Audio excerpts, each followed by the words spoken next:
pessoal, chegou a parte mais legal pra gente. Você já se auto-sabotou? Vive em relacionamentos complicados? Segue entre tapas e beijos com a sua família? Já esteve perdido em algum momento na sua carreira? Você não está sozinho. Em Psicologia Sincera, eu, Ana Luísa, e eu, Ana Tereza, vamos comentar os mais diversos assuntos do nosso cotidiano, sempre com uma opinião sincera. Pode ser que você se identifique ou não com as nossas análises e reflexões. Mas aí você vê se a carapuça serviu. E aí, pessoal, bem-vindos a mais um episódio aqui do Psicologia Sincera. E hoje é o quadro mais apaixonante do nosso canal, que é o... Analisando. Isso, é um trocadilho com o nosso nome, Ana, analisando. E o que a gente faz aqui nesse quadro do nosso canal, né? A gente pega histórias que vocês enviaram pra gente e nós comentamos e analisamos e geramos reflexões em cima disso. Então, pra quem tá mandando, né, normalmente as pessoas que mandam essas histórias, elas sabem que elas estão mandando pra esse quadro, elas sabem que a gente vai comentar sobre essas histórias. E a gente sempre tenta manter tudo em anônimo, assim, lugar, pessoas, até idade, assim, atualmente a gente tem tentado dar uma maneirada, não sei se seja muito importante pra dar o contexto da história. Então, se você quer participar desse quadro, se você gostou, não esquece de mandar a sua história pra gente poder estar aqui analisando no podcast psicologiasincera@gmail.com. A gente recebe tudo lá pelo nosso e-mail. Então, se você quiser participar daqui, não esquece de escrever a sua história lá bonitinho, que daqui a pouco provavelmente pode estar por aqui, ou pelo nosso quadro analisando na nossa área do apoiador pelo Orelo, que a gente vai falar mais tarde como é que funciona pra vocês. E hoje nós vamos falar sobre um tema também super queridinho, né, sendo clichê, mas a gente vai falar sobre relacionamentos. A gente trouxe aqui 2 histórias de pessoas que se relacionaram com homens, tem um certo padrão aí ao se relacionar, tinham certas expectativas que não foram cumpridas. E a gente vai analisar, né, o que é que acontece quando a gente tem esse padrão de se relacionar com pessoas indisponíveis. Mas eu não tô entendendo, meu amorzinho. Você não quer mais me ver? Você vai terminar comigo, amor? Não é isso, Ricardo. Eu quero ficar um tempo sozinha, eu acho, sabe? Você é um cara legal, mas quando a gente não tá junto, dá tudo tão certo. Justo agora, meu amorzinho. Eu acabei de fazer um Facebook de casal pra gente. Então, vamos lá de primeira história? Bora de primeira história. Meninas, acabei de ouvir o podcast de vocês sobre relacionamento e, diante disso, venho por meio deste e-mail escrever um pouco da minha história que, surpreendentemente, está se repetindo pela 3ª vez. Talvez seja eu que não consigo aprender diante das situações, mas estou enviando para ver se consigo uma luz de vocês. Bom, no meu primeiro emprego, meu supervisor e chefe tinham uma atenção especial por mim. Minhas amigas do trabalho diziam que ele não era assim e tal, até que ele me convidou para sair e acabamos ficando. Depois desse dia, fui conhecendo e me encantando por ele, até que um belo dia estávamos juntos e ele recebeu um telefonema de uma mulher chorando, pedindo para ele ir para casa porque tinha sido assaltada. Aquilo me pegou de um jeito, então perguntei. Era a namorada dele e moravam juntos. Fiquei no chão com aquilo. Ele não tinha respeito por ela. Depois disso, resolvi não me envolver mais. Mas a relação no trabalho ficou ruim, até que ele casou e ainda me deu o convite de casamento. Acreditem. A relação no trabalho ficou horrível e eu procurei desesperadamente por outro emprego até que consegui e resolvi sair. Depois ele ainda me procurava até que cedi algumas vezes e depois vi que ele não queria compromisso comigo e cortei relações mesmo. No novo emprego é uma empresa de 2 irmãos. O mais novo tinha uma vida misteriosa, me dando atenção e tudo e me convidou para sair. Depois de insistir muito, eu fui. Ficamos por 6 meses até descobrir que ele tinha um relacionamento à distância com uma mulher. Descobri que ela engravidou e ele casou, mais um ponto pra mim. A sorte desse emprego era que sempre quem me acompanhava era o irmão mais velho. Fui superando aos poucos. Até que em uma viagem com o irmão mais velho, acabei bebendo demais e ele me beijou. Ele que tomou a iniciativa. Até então, não vi ele com outros olhos e sim como meu chefe. Tinha um respeito muito grande por ele. Ele é atencioso e lindo. Conversamos todos os dias à noite sobre rotina, até que o tempo foi passando e percebi que ele não queria relacionamento comigo. Resolvi me afastar. Depois disso, ele passou a me rejeitar e não conversamos sobre o término. Agora, ele me trata muito mal na empresa, me exclui das reuniões, me bloqueou no WhatsApp. Minha situação está complicada na empresa. Pedi para conversar com ele sobre o que estava acontecendo e ele não me atendeu. Resolvi pedir minhas contas. E como ele não atendeu, escrevi uma carta, ele não resolveu e passou para o irmão mais novo resolver. Depois disso, fiquei sabendo que ele já está em um relacionamento e disse que encontrou a mulher da vida dele e que vai casar. Sou uma pessoa muito alegre e sorridente, proativa, talvez isso seja visto de outra forma pelos homens com quem trabalho. Queria saber se é a forma de me relacionar com eles que supõe que tenho interesse. Mas com nenhum deles tive a iniciativa. Não sei mais como lidar no trabalho. Enfim, espero que me ajudem. Beijos. Complicadíssimo, né, Ana Teresa? Eu acho muito complicado, principalmente que ela foi trazendo vários homens dos ambientes de trabalho dela, né? Eu acho o ambiente de trabalho um lugar muito, muito, muito delicado, assim. Não quer dizer, gente, não namoro, eu não se relaciono com quem é de trabalho. Mas, gente, tem um quê mais complicado, sim, nessas relações. Até porque você tá todo dia ali com a pessoa, envolve sua carreira, envolve dinheiro. Então, tem essa complexidade a mais quando você tá saindo com alguém do seu trabalho. Eu fico até pensando, né? Como que deve ser confundir essas funções, porque quando a gente fala de uma relação, de um relacionamento, uma pessoa que você conhece, tá se envolvendo, algo do tipo, essa pessoa ocupa algum lugar na nossa vida, né? E esse lugar, num geral, acaba suscitando em funções, gente. Não que a gente tá em função do outro ou que a gente deve algo necessariamente pro outro, mas assim, de comportamentos, de dinâmica daquela relação, né? E que quando você tá num relacionamento romântico, amoroso ou sexual, que for com uma pessoa, tem algumas determinadas funções e comportamentos que estão dentro daquele contrato daquela relação, né? E aí eu fico pensando como que não deve ser confuso, talvez, misturar isso, né? Porque você tá se relacionando com alguém do trabalho. Claro, gente, pode ser uma pessoa que trabalha na mesma empresa que você, só que vocês não trabalham diretamente juntos. Talvez aí seja um pouco mais tranquilo. Mas pelo que eu entendi dessa história, ela de fato trabalhava com essas pessoas, né? Então, esses papéis e esse lugar me parece muito delicado mesmo, como você falou, né, Ana Teresa? De confundir essas funções. Porque dentro ali do trabalho, vocês são uma coisa. Ou vocês são duas coisas, no caso, né? Vocês são colegas de trabalho e namorados, ou ficantes, ou o que for. Mas tem que ter muita maturidade para estabelecer esses limites e não deixar algo de fora do trabalho ir pro trabalho, algo do trabalho ir para fora. E é que nem a Ana Teresa falou, não necessariamente é uma fala de não façam isso, mas que realmente isso traz um quê de complicação maior para a relação, né? Eu tô até pensando que todos os 3 casos que ela trouxe são chefes. Então a primeira coisa que eu pensei é, existe uma relação desigual, existe uma relação de poder. O seu chefe, ele sempre vai ter mais poder diante de você e você sempre vai estar numa posição, vamos botar assim, mais subordinada. E eu quis trazer esse adendo porque me parece que quando eles estão com outras mulheres, né, eles também querem que você fique subordinado a esse tipo de situação e você aceite.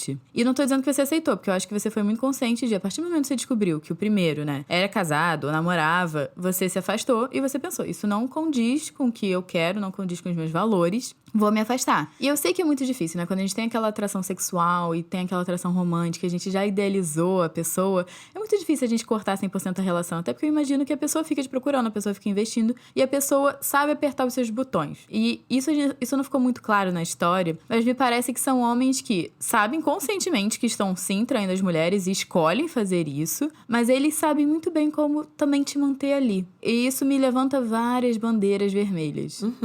E assim, você falou no final, né, algo sobre ser uma pessoa muito alegre, sorridente, proativa, que talvez seja visto de outra forma pelos homens com quem você trabalha. Eu queria falar 2 coisas sobre responsabilidade e de formas diferentes, assim, porque eu acho que essa sua fala acaba colocando uma responsabilidade em você que não é sua, desses homens traírem as mulheres deles e ser porque você é uma pessoa muito alegre e sorridente. Então, assim, não traz essa responsabilidade e essa culpa pra você, porque você ser uma pessoa alegre, sorridente, proativa no trabalho, acho que isso te torna muito mais uma pessoa boa de se trabalhar, uma pessoa profissional, né? E coisas do tipo, do que uma pessoa que está convidando homens a traírem suas mulheres, né? Então, é muito importante a gente ressaltar isso aqui também, que eles têm grande parte da responsabilidade dessas situações, assim, né? Mas o que eu fiquei pensando é que a gente tem uma coisa em terapia, né? Que é quando a gente começa a perceber padrões se repetindo, né? E você mesma fala isso no primeiro parágrafo, que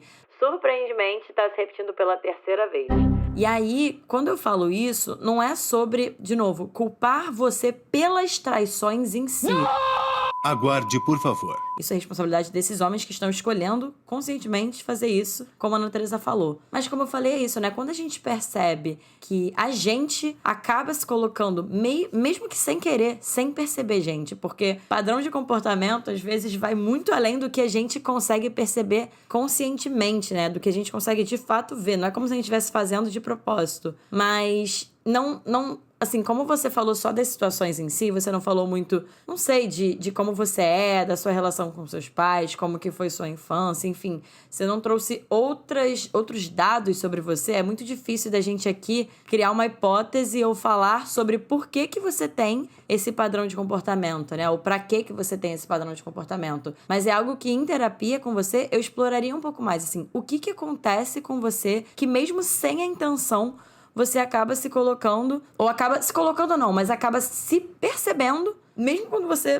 Mesmo não, né? Nenhuma das vezes você teve a intenção. Então, quando você vê, você tá nessas situações, né? Isso já aconteceu pela terceira vez. Isso é algo que me cheiraria algo estranho para explorar o que acontece que você tá se colocando ou tá se percebendo nessas situações. O padrão que eu pensei aqui na minha cabeça é um padrão de pessoas indisponíveis para você se relacionar. E eu fico pensando, né? Por que você escolhe pessoas que não estão disponíveis para te dar atenção, te dar o amor que você gostaria de ter? Isso, assim, pode trazer várias reflexões em cima disso. Eu adoraria saber como é que é o funcionamento da sua família, porque isso ia me ajudar bastante a entender várias coisas. Mas até, eu acho que o terceiro, né, que foi o segundo irmão da companhia, né, que você trabalhou no emprego, ele foi abusivo com você depois. Eu acho muito importante a gente colocar isso, porque a partir do momento que você recusou ele foi super legal com você, super cordial, super educado com você, quando ele tava ali te conquistando. A partir do momento que você recusou ele não te colocou mais nas reuniões, não respondia seus e-mails, não respondia suas ligações. Então, ele foi abusivo com você como uma retaliação pra você ter recusado ele. Então, isso também pra mim é uma bandeira vermelha, porque me parece que é um cara que você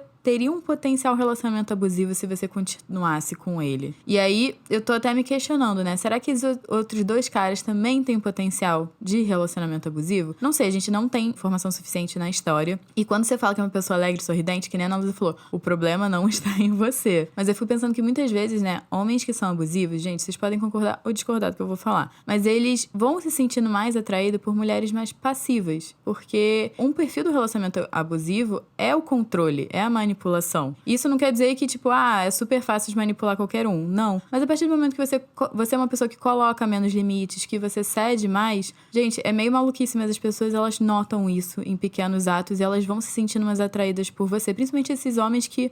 eu não acredito que eles vão conscientemente mal intencionados, mas eles já têm esse perfil mais abusivo. Não sei se faz sentido tudo isso que eu tô falando pra vocês. Não, e assim, e só pra ressaltar, isso que a Ana Teresa tá falando não tem a ver com, mais uma vez, com culpar as mulheres, né, as pessoas que se encontram num relacionamento abusivo porque são passivas. Não, gente. A gente tem um perfil mais ou menos passivo por vários motivos, pelas nossas experiências. A Ana Teresa trouxe a família, né, pelas nossas relações familiares, que é como a gente aprende a se relacionar. Então, tem muitos motivos, não é sobre culpar as pessoas passivas, mas que, infelizmente, pessoas abusivas acabam procurando essas pessoas. Mais uma vez, não sei se conscientemente ou se inconscientemente, mas essa é uma dinâmica que a gente acaba enxergando muito nessas relações abusivas. Mas é isso, assim, para essa ouvinte dessa história, eu não sei se você faz terapia, acho que seria interessante você fazer, até para você entender esse padrão de comportamento mesmo, o que acontece. E para além do padrão de comportamento, essas histórias que você compartilhou são muito difíceis. Então, eu não sei como que você ficou com isso, não sei como que você tá digerindo essas coisas que aconteceram com você, essas relações que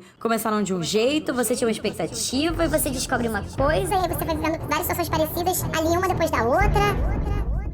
Me parece que a finalização dessas histórias também não fica muito clara pra você, não fica muito bem digerida. Então, assim, situações mal digeridas dentro da gente, no geral, podem acabar, enfim, ficando indigestas mesmo e às vezes causando muito sofrimento ou algum sintoma, alguma coisa do tipo. Então, caso você não faça terapia, eu acho que seria muito legal de você poder se cuidar nesse lugar mesmo, né? De olhar pra isso que aconteceu, cuidar disso em você, ver como é que você ficou, digerir isso melhor. E aí, a partir disso, talvez entender o que acontece, né? Que você acaba se encontrando nessas situações com homens indisponíveis. Acho que é algo que numa terapia seria muito benéfico pra você de descobrir, pra você procurar lá e ter relações que você merece, né? Com pessoas que estão disponíveis pra você, que querem um relacionamento com você e que não estão traindo alguém para estar com você, né? Que você não seja, sei lá, a segunda opção ou alguma coisa nesse sentido. Eu concordo 100% com a Ana Luísa. Eu acho que vale a pena a gente olhar, né, pro que tá acontecendo, já que é um padrão. Mas que eu vejo que muitos dos problemas estão nas pessoas, assim. São as pessoas... Você acabou encontrando pessoas que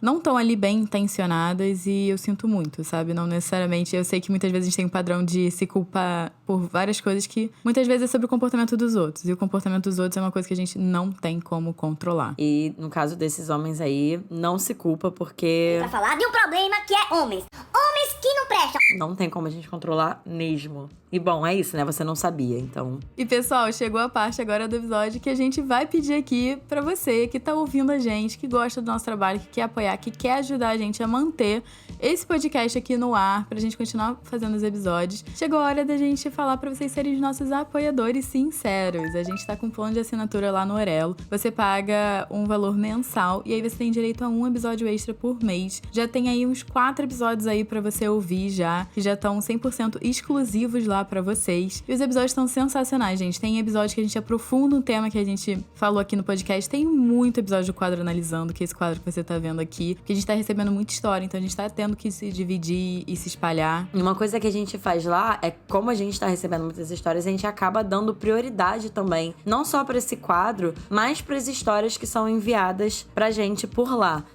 Nossos apoiadores, a gente gosta de falar que eles têm ali um código secreto, digamos assim, pra enviar pra gente, pra eles terem prioridade nas histórias. Então, se vocês gostam do nosso trabalho, se vocês querem ouvir mais, a gente recebe várias mensagens de vocês falando de que maratonaram um podcast todo e que querem mais episódios, querem que a gente volte a ser semanal, que é algo que a gente ainda não consegue fazer. Então, se você tá aí carente de episódios do Psicologia Sincera, quer mais conteúdo, quer ouvir mais as nossas vozes aqui falando pra vocês, assina lá, é R$5 por mês. E como a Ana Teresa falou, já tem 4 episódios pra vocês. Então, quando vocês assinam, vocês têm acesso aos novos episódios, mas também aos episódios passados. Então, ao acervo aí de conteúdo que a gente tem por lá. Bom, nos vemos lá no Orelo. O link vai estar aqui embaixo pra vocês irem lá apoiar o nosso trabalho. E se vocês não tiverem como apoiar nesse momento com os R$5 mensais, vocês podem ouvir por lá, que isso também ajuda a gente. A plataforma também monetiza em cima da quantidade de plays que tem o episódio. E é isso, bora de segunda história então? Bora de segunda história. Oi, Anas, tudo bem? Adoro ouvir o podcast e não sei se a história que vou contar será um assunto para o podcast. Mas vamos lá. Saí com um cara para jantar, um primeiro encontro. Eu conheci ele numa festa, detalhe, ele é mais velho, tem 41 anos e na maioria das vezes não é um tipo que me agrada, pois sou mais de meninos da minha idade ou mais novos, eu tenho 23. A questão é que eu aceitei sair com ele, ele veio me buscar em casa, fomos no sushi e o date em si foi muito bom, espontâneo, e a gente se deu super bem e tal. É como se nós já nos conhecêssemos. Dali ele me levou para um motel. E foi algo que me broxou, pois não era a minha intenção ali. Mas chegando lá, eu disse pra ele que não ia rolar e ele disse tudo bem. Ficamos conversando mais um pouco, na verdade, por algumas horas.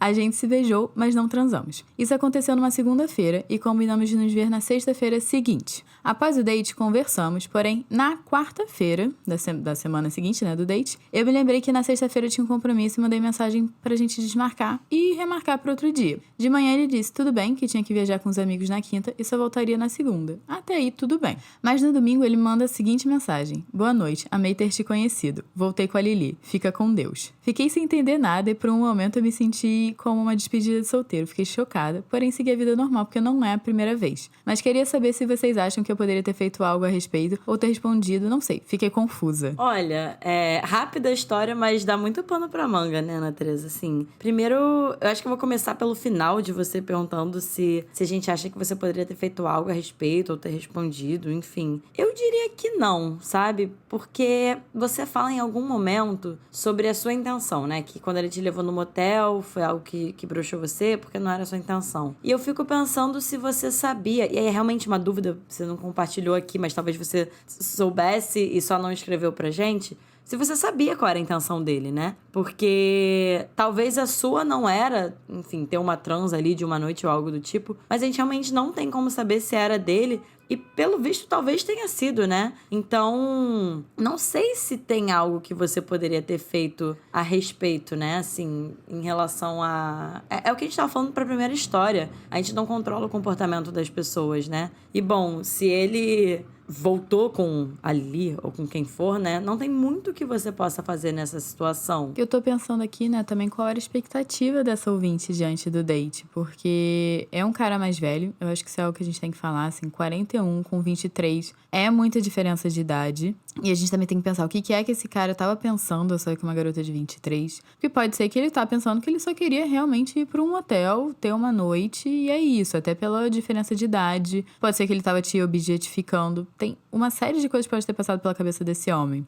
Mas me levanta muito, assim, as bandeiras vermelhas, que eu sempre falo aqui no podcast, por essa grande diferença de idade, né? Que é quase o dobro de diferença. E aí eu também tô pensando, né? Qual era a sua expectativa? Porque me parece, eu pelo menos tive a sensação ao ler a história, que a expectativa dele era sair com uma garota, transar com ela, beijo, saudações, assim. Me pareceu que era muito essa expectativa. E qual era a sua? Porque talvez a sua expectativa era, eu quero conhecer um cara legal, quero conversar com ele, quero ver no que vai dar, quero talvez ver aí qual vai ser. Que são expectativas que vocês conseguem ver que são bem opostas, assim. Um quer uma coisa pontual e outro quer deixar rolar, conhecer a pessoa, talvez engajar num relacionamento ou não. Eu acho que você se respeitou muito ao dizer, olha, não estou confortável em fazer sexo, não vou fazer. E que bom que ele respeitou isso. Então, assim, eu acho que você respeitou suas vontades durante todo o date. Eu acho que isso é ótimo. E se isso não foi suficiente, eu acho que isso é a base para você começar um relacionamento. Então, se você quer ter alguma coisa com ele no qual ele não respeita suas vontades, já não é um relacionamento que é pra ser. Então, ele respeitou, mas pelo visto, talvez ele não tenha se interessado. Então tá tudo bem. Porque eu fico pensando até que ponto vale a pena você se relacionar com alguém que não estaria respeitando tudo isso. Que não estaria respeitando e que talvez não tava com as mesmas intenções que você mesmo. Porque é uma coisa que a gente acaba se encontrando muito nessas situações, né? De intenções diferentes. E o que, assim, não foi o seu caso, né? Mas o que a gente vê muito é de pessoas insistindo em algo com a expectativa de que a pessoa mude, né? Então, mude de ideia. Ou, como você até falou, né? Se a gente acha que você poderia ter feito algo a respeito e tal. Mas o quê? Com a intenção dele mudar, ou com a intenção dele continuar? Eu acho que o que você fez foi muito bom pra você, assim, no sentido de você respeitar. E você falou que você seguiu a vida normal, né? E é isso. Porque de que adianta também a gente ficar atrás de pessoas que talvez não estejam na mesma página que a gente, não estejam na mesma intenção que a gente. E mais uma vez, eu vou reforçar aqui o que a Ana Teresa já falou, porque, gente, não tem como a gente deixar passar batido que ele é mais velho, ele tem 41 anos, você tem 23. É uma faixa etária muito diferente, gente. São momentos de vida muito diferentes. Então, isso é algo que a gente tem que levantar e tem que ressaltar aqui, né? Que, bom, ao meu ver, isso não é normal.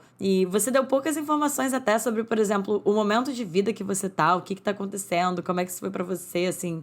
Um pouco mais de contexto, porque eu fico muito curiosa pra entender. Você falou que gosta de meninos da sua idade, né? Ou mais novos até. Falou que tem 23 anos. Eu fiquei muito curiosa de o que tá acontecendo na sua vida, ou o que exatamente nesse cara te atraiu, né? Assim, que a gente fala muito de padrão. Sobre quando a gente tá repetindo padrões, como a gente falou na primeira história, mas também quando a gente sai muito do nosso padrão, né? São coisas, esses extremos, digamos assim, quando a gente sai muito e quando a gente também tá muito no nosso padrão, são sempre alertas que em terapia a gente fica atenta pra explorar um pouquinho mais de o que tá acontecendo, qual é esse contexto, mas que aqui a gente tem poucas informações pra entender e pra levantar de fato alguma hipótese, né? E só outra coisa que a Ana Teresa falou, mas eu queria reforçar, que, gente, pode parecer muito pouco, mas não tem como. Até para as pessoas que estão ouvindo o nosso podcast, mas principalmente para os nossos ouvintes homens, que são a minoria, mas que existem. Que bom que ele respeitou quando você falou que não queria transar. Gente, esse é o mínimo, mas a gente precisa reforçar isso aqui, porque é muito comum ter uma expectativa de que num date ou alguma coisa do tipo, necessariamente vai ter transa, principalmente quando você vai para um hotel. Pode parecer simples, pode parecer óbvio, mas às vezes o óbvio precisa ser dito. Ninguém é obrigado a nada. Então, que bom que você verbalizou, que bom que ele respeitou, e isso tem que ser, assim, chamado super atenção, infelizmente, porque muitas vezes não é o comum, né? justamente por essa noção que date tem que transar e se vai pra motel tem que acontecer alguma coisa necessariamente. Então eu fico muito feliz que você pôde colocar seu limite, que você se respeitou e que esse cara te respeitou também. Eu fiquei curiosa pra saber que não é a primeira vez. Então eu tô me perguntando, não é a primeira vez que um cara sai com você e quer transar de primeira? Não é a primeira vez que você sai com um cara e depois ele some ou que ele volta com a ex? Fiquei curiosa pra saber o que não é a primeira vez, né? Porque tem várias opções aqui. Mas eu tô pensando, se não é a primeira vez, né, que você sai com um cara e depois o cara não tá interessado, gente, tá tudo bem, assim. Eu fico pensando que quando a gente vai saindo com várias pessoas, é isso, é tentativa e erro, assim. Tem gente que vai sair com mais gente, tem gente que vai sair com menos gente, mas não é todo mundo que vai dar match com a gente, não é todo mundo que vai estar no mesmo momento de vida, não é todo mundo que vai estar com a mesma expectativa. E por mais que pareça, tudo isso conta na hora da gente se relacionar com a pessoa. Por isso que algumas vezes a gente fala que, gente, só amor e interesse muitas vezes não é o suficiente, porque tem muita coisa em relação a um momento de vida que vai ditar muito se você vai se relacionar ou não com alguém. Com certeza. E eu acho bom você falar isso, porque assim, quando a gente fala, gente, de padrão de comportamento aqui, às vezes é muito fácil a gente sair psicologizando tudo, né? De, por exemplo, não é a primeira vez, então talvez tenha alguma questão aí e tal. Pode ser? Pode. Porque, de fato, bom, nosso trabalho aqui é analisar, né, ou levantar hipóteses, enquanto terapeutas também, ali na sessão, a gente explorar o que tá acontecendo e se tem alguma coisa que é ou não responsabilidade de quem tá ali com a gente fazendo terapia, né, do paciente ou da paciente. Mas eu acho muito interessante você levantar isso, Ana Teresa, porque de fato, quando a gente tá conhecendo pessoas, quando a gente tá, inclusive, se colocando disponível, se colocando, entre muitas aspas, em risco, existe essa possibilidade, gente, da gente ser rejeitado, da gente não tá no mesmo momento de vida da pessoa, né? A pessoa não tá interessada, enfim, tem tantas coisas, como a Ana Teresa falou, então achei muito interessante você falar isso, né? Porque tem o lado de, digamos assim, psicologizar, então da gente levantar várias hipóteses, mas tem o lado normal da vida, que é a gente se colocar disposto a conhecer pessoas a partir disso, né? Então, gente, esse foi o episódio de hoje. Se vocês gostaram, compartilha esse episódio, marca a gente nas redes sociais. O nosso Instagram é @podcastpsicologiasincera. A gente ama ver quando vocês estão ouvindo os episódios, vocês estão compartilhando, estão falando o que vocês aprenderam com os episódios. A gente adora demais. E se alguma coisa que mexeu muito com você, você achou que não caiu bem, não existe em procurar ajuda, eu tô com a agenda aberta, Ana Luísa está com a agenda aberta. Se nós não pudermos atender vocês, nós vamos encaminhar para alguém que possa te dar esse suporte, porque é muito importante que você quer uma ajuda psicológica, você receber essa ajuda. Então você pode me encontrar no meu @ no Instagram, no @Ana Teresa Cavalcante, e Ana Luísa no @psicóloga Ana Luísa Braz. E, gente, todas essas informações, nossos Instagrams, nossos arrobas vão estar aqui embaixo na descrição do episódio, junto com o Instagram do nosso editor de áudio maravilhoso, Rodrigo Moreno, e do nosso designer também maravilhoso, Fernando Picamilho. Se vocês quiserem conhecer um pouco mais do trabalho deles e deles, é só ir aqui embaixo na descrição, no Instagram deles. E, gente, aqui também vai estar o link do nosso Orelo, como a Ana Teresa falou mais no meio do episódio, que é a nossa área de apoiador, que vocês podem receber por R$5 mensais um episódio extra do Psicologia Sincera. Então, caso vocês queiram apoiar o nosso trabalho e ouvir mais da gente, vocês podem também nos apoiar por lá ou ouvir nosso podcast por lá. E por último, não esqueçam de classificar o nosso episódio e o nosso podcast na plataforma de áudio que você escuta. 5 estrelinhas, por favor, se você acha que a gente merece, porque isso ajuda a divulgar nosso trabalho, a colocar mais aí nosso trabalho no mundo e a mais pessoas a conhecerem o podcast Psicologia Sincera. E é isso, gente. Um beijo e até o próximo episódio.